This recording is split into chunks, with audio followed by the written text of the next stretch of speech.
जय श्री जगन्नाथ। अन्य कौनसी व्यक्तिंकर कथा उपरे विश्वास करबा अपेक्षा आमे शास्त्र उपरे विश्वास करबा। श्रीमद् देवी भागवत रु आमे आज आपनको नवरात्र व्रत विषय कहबू। केउ नवरात्र व्रत आमे करिबा उचित एवं केउ विधि रे आमे एही नवरात्र व्रत करिबा। श्रीमद् देवी भागवत रे ए विषय कोन वर्णना करा जायछि। श्रीमद् देवी भागवतर 26 अध्याय रे जन्मजय एवं व्यासदेवଙ୍କ ମଧ୍ୟରେ कथोपकथन चलीछि। जन्मजय प्रश्न करूछंती, व्यासदेव उत्तर देउछंती नवरात्र व्रत विषय रे। केउ नवरात्र पालन करिबा उचित एवं केउ विधान रे नवरात्र व्रत पालन करिबा उचित। नवरात्र व्रत पालन करिबा द्वारा केउ फल प्राप्त हेबो। व्यासदेव कहउछंती चैत्र नवरात्र एवं आश्विन नवरात्र एही दुई गोटी नवरात्र रे चंडींकर पूजन करिबा उचित। एहार कारण चैत्र मास एवं आश्विन मास रे हमर ऋतु चक्र रे बहुत बड़ परिवर्तन हुए। चैत्र मास जो चैत्र नवरात्र हमर पड़ी थाए से समय रे बहुत गरम आरंभ हुए एवं आश्विन नवरात्र समय रे हमर ठंडा अनुभूत हुए, शीत आरंभ हुए। तेणु ऋतु चक्र रे बहुत बड़ परिवर्तन आसे। तेणु एही समय रे चंडींकर उपासना करिबा उचित। एही दुईटी ऋतु को बहुत बड़ भयानक ऋतु बोली कहा जायछि एवं रोग उत्पन्नकारी ऋतु बोली मध्य कहा जायछि एवं विनाशकारी मध्य कहा जायछि। एते बड़ बड़ शब्द प्रयोग करा जायछि एही दुईटी ऋतु चक्र जो परिवर्तन आसुछि एही दुईटी ऋतु विषय रे। काहेकि ना ठंडा एवं गरम ए दुईटी जाक बहुत बड़ परिवर्तन आनी थाए हम जीवन रे एवं रोग उत्पन्न हुए, विभिन्न प्रकार रोग हुए एही समय जहाँ आपण माने मध्य जानिचंती। चंडींकर शरणापन्न हेबा बा मांकर शरणापन्न हेबा द्वारा ए समस्त रोग रु आमे दूर रे रही परिबा। मांकर कृपा एवं आशीर्वाद द्वारा रोग कोनस प्रकार हमकु स्पर्श करि परिबो नाही। व्रतर विधान विषय रे व्यासदेव कहउचंती अमावास्या तिथि आसिले व्रत पूजार समस्त सामग्री को आमे एकाठी करिनेबा बा एकत्रित करिनेबा काहेकि ना ता परदिन घट स्थापना करा जिवो एवं अमावास्या दिन आमे एक बार करिबा, एक वक्त भोजन करिबा। एक बार विषय रे विशेष भाव रे वर्णना करा जायछि जहाकू हविष्य ग्रहण करिबा बोली लेखा जायछि। देवींकर पूजा जो स्थान रे करा जिवो से विषय रे श्रीमद् देवी भागवत रे व्यासदेव कहउचंती 16 हाथ लंबा एवं 16 हाथ चौड़ा विशिष्ट गोटे जागा दरकार। तो आपण देखिथिबे जो स्थान रे मांकर पूजा करा जाउची, मांकर पीठ हेउ बा किछि समय पई जो कोनोसी घर जो क्लब घर सब रहउची सेठी जो मांकर पूजा करा जाउची बहुत बड़ बड़ जागा रे पूजा करा जाए। गृहस्थ माने छोट छोट जागा रे पूजा करंती किंतु मंदिर मानकरे ए सब किछि विधि विधान सठिक भाव रे पालन करा जाय थे। 16 हाथ लंबा एवं 16 हाथ चौड़ा विशिष्ट गोटे जागा रे मांकर पिंडी स्थापन करा जिवो। सही मंडप उपरे गोटे ध्वजा रहिबो। मांकर पूजा स्थान रे प्रत्येक पूजा रे देवादेवींकर गोटे ध्वजा रही थाए। पूजार जो मंडप बा जो पिंडीटी रहिबो से पिंडी एवं मंडप को माटी एवं गोबर रे लिपिबा विषय रे मध्य लेखा अछि एवं जो पूजा मंडप बा पिंडी प्रस्तुत करा जिवो 16 हाथ लंबा एवं चौड़ा ताहा मध्य माटी रे प्रस्तुत करा जाय थाए। जो मंडपटी रहिबो से 16 हाथ लंबा रहिबो, 16 हाथ चौड़ा रहिबो। सही मंडप रो मध्य भाग रे जो पिंडी कथा हमें कहउछु पिंडी बा बेदी कहा जाउची से बेदीटी जो प्रस्तुत करा जिवो तार मध्य माप रहिची।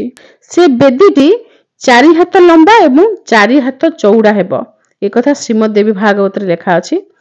किए केते नियम पालन करूचंती न करूचंती ताहा तो हमें देखिनु किंतु जहा शास्त्र कहउचंती ताहा हमें आपनको कहउचो। से बेदीर जो उच्चता रहिबो ताहा गुटिए हाथ रहिबो, माने हाते उच्चता रहिबो से बेदीर। सेई बेदी ऊपर मां विराजमान करिवे। विभिन्न रंग बेरंगर तोरण लगेबा पई मध्य लेखा अछि।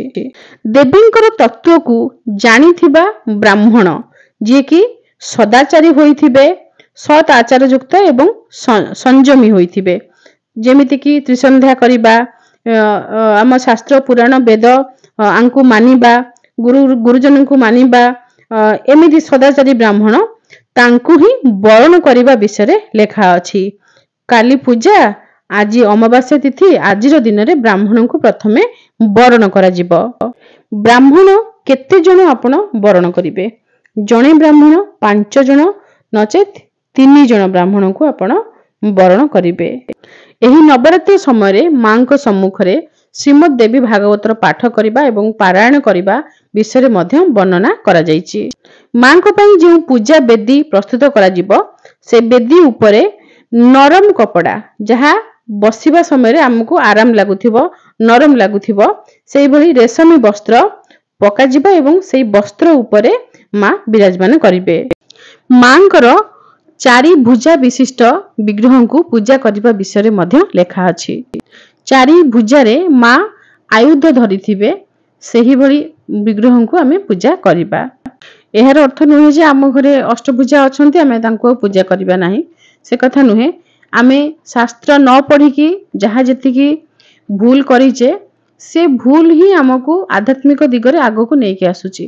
तेणु भूल करचंती बोली पश्चाताप करिवे नाही भूल ही मनीष शिखी थाए।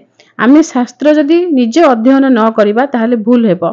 तेणु जो समय आमर से ज्ञान आसिला आमे शास्त्र अध्ययन करिबा एवं सत्य कोन ताहा जानिबा निज भूल को आमे सुधारिबा। यार अर्थ नुहे जे आमे भूल करिचे बोली मुह घोड़े की बसी जिबा से कथा नुहे। भूल जे शिखी थाए से ही वास्तव मनीष। मां को प्रतिमा बा विग्रह आभूषण युक्त हेबे अर्थात तांको आपण जेमिति अलंकार पिंधेई दियंती सेमिति आपण अलंकार पिंधेई देबे एवं मांकर प्रतिमा सुंदर रूप होइथिबो मांकर जेमिति कि मुख टिके हसिला हसिला देखा जाउथिबो आखि मध्य सेही भली सुंदर रूप रे मां चाहिथिबे सेही भली विग्रह को पूजा करिबा विषय लेखा अछि। शुभ लक्षण संपन्न एवं सौम्य आकृतिर विग्रह सौम्य बुझी पारछंती जेमिति कि जणे हसी की चाहिबा जणे रागी की चाहिबा ता भितर फरक अछि ना तो सेही विषय लेखा सौम्य रूप एही विग्रह आम पई कल्याणकारी होइबे हेबे। पुणी आगो को कहा जाउची कि मां को हाथ रे शंख चक्र गदा पद्म थिबो मां सिंह ऊपर बसी थिबे नचेत आपण 18 भुजा विशिष्ट सनातनी देवींकर प्रतिष्ठा करि परिबे। 18 भुजा विशिष्ट मां दुर्गांकर विग्रह मध्य रहिचंती जे कि मां महालक्ष्मींकर तत्व रे माने तांकर पूजा करा जाय थाए सेमिति विग्रह को आमे पूजा करि परिबा नाही। गृहस्थ मानक पई खास करी ब्राह्मण जे माने मांकर पूजा विधि जानिचंती से माने करि परिबे एवं विशेष विधान रे मांकर पूजा करा जाय थाए। ए कथा आमे काहे कि कहिलु 18 भुजा विशिष्ट मांकर जो विग्रह से विग्रह उग्र चंडा स्वरूप रे पूजा पाई थांती एवं उग्र चंडांकर उपासना समस्ते करिबा संभव नुहे। जदि कोनोसी परिस्थिति आपनको पाखरे भगवतींकर प्रतिमा नहांती विग्रह नहांती ताहले आपण यंत्र पूजा करि परिबे। देवींकर पूजा समय रे पीठरे जेमिति हेले कलश स्थापना करा जिवो एवं कलश विषय कोन कहा जाउची कलश रे पंच पल्लव जेमिति हेले रहिबे एवं वैदिक मंत्र रे भल भाबरे संस्कृत बा संस्कारित करा जाइथिबो सही कलश को एवं उत्तम तीर्थंकर जल मध्य सही कलश भितरे रहिथिबो। सुवर्ण तथा पंचरत्न मध्य कलश भितरे थिबो पंचरत्न थिबो नचेत सुवर्ण थिबो कलश विषय ए सब कहा जाइछि। आहुरी कहा जाउछि पूजार समस्त सामग्री को निज पाखरे रखिकी उत्सव पाई सुंदर गीत वाद्य ध्वनि ए सब देवी को उद्देश्य रे करिबा उचित। हस्ता नक्षत्र एवं प्रतिपदा तिथि रे देवींकर पूजा करिबा सर्वश्रेष्ठ बोली लेखा जाइछि। ए विषय पूर्वरु आमे मध्ये आपनको कहिथिलु किंतु बेले बेले एमिति हुए प्रतिपदा तिथि रे हस्ता नक्षत्र युक्त होई परंती नाही से परिस्थिति रे मध्ये पूजन करा जाई थाए। प्रतिपदा तिथि रे ही घट स्थापना करा जाए एवं पूजा करा जाई थाए। नक्षत्र जदि भी सम्मिलित न होई परंती तो से क्षेत्र रे कोन करा जाए पूजा आ बंद करा जाए नाही। आहुरी एठी व्यासदेव कहउचंती प्रथम दिन प्रतिपदा तिथि रे जे दिन आमे घट स्थापना करूचे से दिन जदि विधि विधान रे आमे मां को स्थापना कले मां को आवाहन कले समय देले मन देई कि भाव भक्ति सहित मां को आमे पूजा करिले ताहले एही पूजा प्रथम दिनर पूजा ही मनुष्य को उत्तम फल प्रदान करिथाए एवं समस्त प्रकार मनोरथ बा मनोवांछा जहा रहिछि सबु किछि पूर्ण मध्य करिथाए। नवरात्र व्रतरे आमे कौन खाइकी व्रत करिबा खाद्य विषय जहाँ लिखा अछि प्रथम कथा आपण पाखरे रही ए व्रत को आपण उपवास करिकी करि परिबे। तो आपण आश्चर्य हेबे कि 9 दिनर व्रत कोन केही उपवास रहिकी करि परिबो। एबे भी बहुत लोक अछंती 9 दिन जाक केवल जलपान करिकी रुहंती पूरा उपवास करंती मां को पई। आहुर किछि सिद्ध साधक अछंती जो माने बिल्कुल पानी भी स्पर्श करंती नाही से बळी साधकों को तो आमे भी देखिनु खाली सुनिछु। प्रथम आपण को पई रहुची कि आपण उपवास करिकी व्रत करिवे। जदि न करि परिबे एक भुक्त व्रत अर्थात दिन रे गोटिए थर खाइबे। जदि सेमिति आपण न करि परचंती ताहाले नक्त व्रत एक भुक्त व्रत एवं नक्त व्रत। नक्त कहिले आपण से गोटिए थर अन्न खाइबे। अन्न कहिले आपण जदि अरुआ अन्न हमर उत्कल परंपरा रे बहुत लोक अरुआ खाउचंती तो सेमिति आपण खाइ परंती अरुआ अन्न डालमा इत्यादि। नचेत आपण केवल परोटा पूरी आलू तरकारी जोथि कि हळदी एवं साधारण धळा लूण पड़िबो नाही पहाड़ी लूणर व्यवहार करा जाय थाए जहां हमें लोक मुखरु सुना सुनी करिकी जेतिकी व्रतर विधि आमे निजे करिथौ से विषय कहूछु। एथिरे किछि स्थान विशेष रे किछि परिवर्तन रही पारे कहा घरे किछि अलगा प्रकार नियम मध्य रही पारे। आमे जेति करू बिना हळदी रे पहाड़ी लूण एवं आलू जीरा घी एतिकी रे पानी दिया जाई तरकारी करा जाय आलू तरकारी एवं परोटा घी लगा जाइथिबा परोटा पूरी छाणी की घी रे खाई हेबो नै देह बहुत खराब हे जिवो 9 दिन। ए खाद्य दिन को गोटिए थर सकाळे मां को जो फल भोग लागे से फल खिया जाए। खरा बेले मां को ए सब जो पूरी पूरी प्रस्तुत करा पूरी नुहे परोटा जा प्रस्तुत करा जाए मां को समर्पण करी तांकरी बेलपत्र पड़ीकी से खाद्य खिया जाय थाए एवं राति को मध्य सही फल ही ग्रहण करा जाय थाए जो फल मां को भोग लागि थाए। व्यासदेव एठी कहउचंती पूजा करिबा पूर्वरु मां को प्रार्थना करिवे हे मां एही सर्वश्रेष्ठ नवरात्र व्रत आमे करिबा पई चाहूछु आपण हमकु सहाय्य करंतु हे मां अम्बे मां जगदम्बे आपण हमकु सहाय हुंतु एही व्रत को संपूर्ण करिबा पई। आहुरी आगो को व्यासदेव कहउचंती इस व्रत के लिए यथाशक्ति नियम रखे मतलब यार अर्थ यथाशक्ति आपणकर निजर सामर्थ्य अनुसार जेतिकी पारिबे आपण सेतिकी नियम रखिबे। तापरे कहा जाउची कि मंत्र उच्चारण पूर्वक विधिवत भगवतींकर पूजन करिबा उचित। मंत्र विषय कहा जाउची जदि आपण मंत्र जान नहंती मंत्र उच्चारण करिवार अधिकार आपणकर नाही आपण प्रणव कहि परिबे नाही आपण जने महिला आपणकर उपनयन संस्कार करा जाय नाही ताहाले आपण मांकर नाम मंत्र को उच्चारण करी करी पूजा करिवे।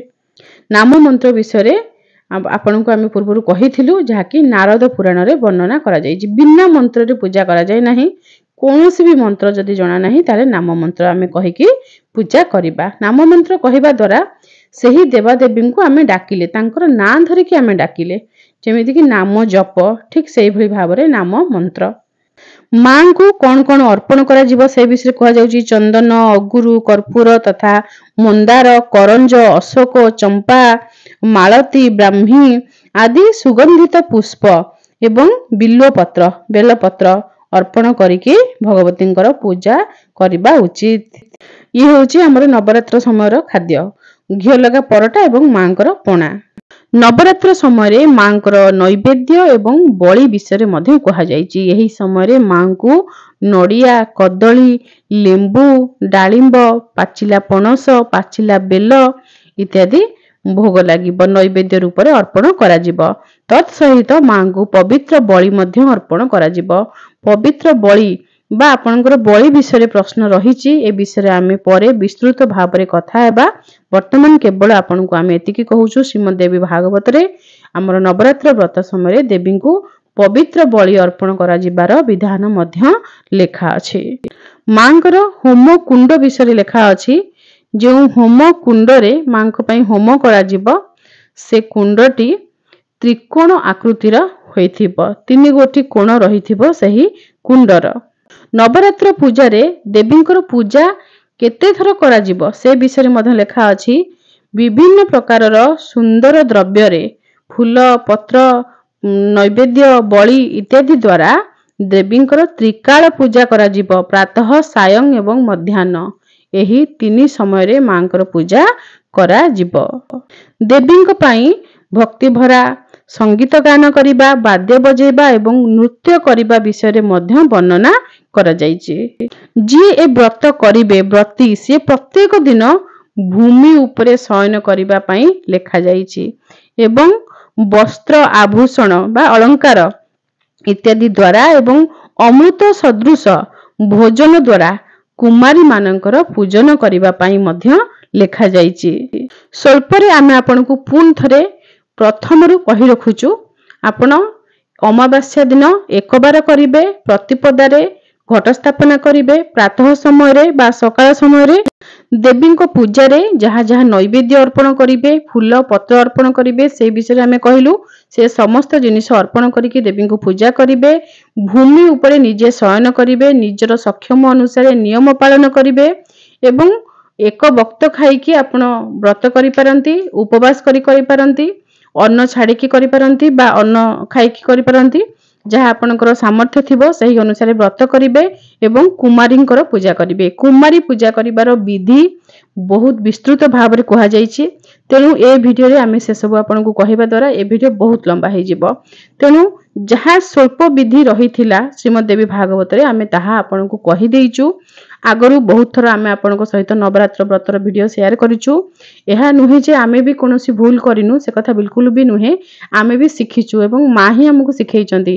ଆମେ ସବୁବେଳେ ଗୋଟିଏ କଥା କହିଥାଉ, ଯଦି ଆମେ ଭୁଲ କରୁଛେ କିନ୍ତୁ ସେ କାମଟିକୁ ଆମେ କରିଛେ, ଆମର ଇଚ୍ଛା ଅଛି ମାଙ୍କ ଶରଣକୁ ଆସିବା ପାଇଁ, ତାହେଲେ ଆମକୁ ନିଶ୍ଚୟ ଭଗବାନ ହିଁ ନିଜେ ସାହାଯ୍ୟ କରିବେ ସେସବୁ ଶିଖିବା ପାଇଁ। କି କେହି ବି କୌଣସି ବି ମାଧ୍ୟମରେ ଆମକୁ ଆସିକି ଶିଖେଇ ଦେବେ। ତେଣୁ ଆମେ ଭୁଲ କରି ଯଦି ଆମେ ଆଜି ଶାସ୍ତ୍ର ପାଖରେ ପହଞ୍ଚି ପାରିଛେ, ଶାସ୍ତ୍ରଙ୍କୁ ଅଧ୍ୟୟନ କରୁଛେ, ଠିକ ଜିନିଷ ଜାଣୁଛେ, ତାହେଲେ ସମସ୍ତଙ୍କୁ ଜଣେଇବା, ଆଗକୁ ନିଜେ ସୁଧୁରିବା, ସମସ୍ତଙ୍କୁ ସୁଧାରିବା। ତେଣୁ କନ୍ୟା ପୂଜାର ଯେଉଁ ବିଧି ରହିଛି ସେ ବିଷୟରେ ଆମେ ଚେଷ୍ଟା କରିବୁ ଆପଣଙ୍କ ସହିତ କାଲି କଥା ହେବା ପାଇଁ। ସମୟ ଅଭାବରୁ ଆମେ ପ୍ରତିଦିନ ଆପଣଙ୍କ ସହିତ କଥା ହେଇପାରୁନୁ ଭିଡ଼ିଓ ମାଧ୍ୟମରେ, ସେଥିପାଇଁ ଆମେ କ୍ଷମା ଚାହୁଁଛୁ। କିଛି କାର୍ଯ୍ୟ ବ୍ୟସ୍ତତା ଏବଂ ଆମକୁ ଶାସ୍ତ୍ରର ଅଧ୍ୟୟନ ପାଇଁ ମଧ୍ୟ ସମୟ ଆବଶ୍ୟକ, ଆମର ଜପ ପାଇଁ ସମୟ ଆବଶ୍ୟକ। ଆଶା କରୁଛୁ ଏସବୁ ଜିନିଷକୁ ଆପଣମାନେ ମଧ୍ୟ ବୁଝିବେ। ମାଙ୍କ ଇଚ୍ଛା ଯଦି ରହିଲା କାଲି ଆମେ ଚେଷ୍ଟା କରିବୁ କନ୍ୟା ପୂଜାର ବିଧି ଆପଣଙ୍କୁ କହିବା ପାଇଁ। ନବରାତ୍ର ବ୍ରତ ପୂର୍ବରୁ କନ୍ୟା ପୂଜାର ବିଧିଟି ଆପଣମାନେ ନିଶ୍ଚୟ ଜାଣିବା ଦରକାର। ଏହା ଆପଣଙ୍କ ପାଇଁ ଅତ୍ୟନ୍ତ ଜରୁରୀ ଭିଡ଼ିଓ। ଆମେ ଚେଷ୍ଟା କରୁଛୁ କାଲି ଭିତରେ ସେୟାର କରିବା ପାଇଁ। ଆଜି ପାଇଁ ରହୁଛୁ। ଜୟ ଶ୍ରୀ ଜଗନ୍ନାଥ।